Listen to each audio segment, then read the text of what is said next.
Naomi కరువును చూచి బెత్లెహేమును విడిచి పారిపోయింది.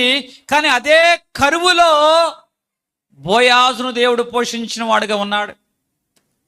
ఇస్సాకు కరువులో విత్తనం వేస్తే 100 పంట పండే అనుభవము ఇస్సాకు ఇచ్చిన వాడుగా ఉన్నాడు. మనం ఆరాధించున్న దేవుడు ఏమిటో తెలుసా?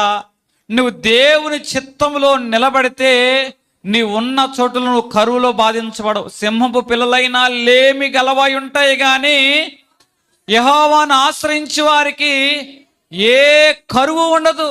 కెరీతు వాగు దగ్గర ఉన్నాడు, ప్రతిరోజు ఏలియా పోషించబడ్డాడు.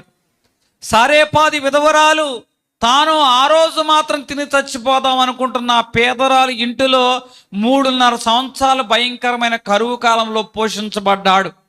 నువ్వు దేవుని చిత్తంలో నిలబడగలిగితే అక్కడ ఎన్ని అననుకూలతలు ఉన్నా ఆ అననుకూలతల మధ్యలోనే దేవుడు నిన్ను సమృద్ధిగా పోషించునుగాక.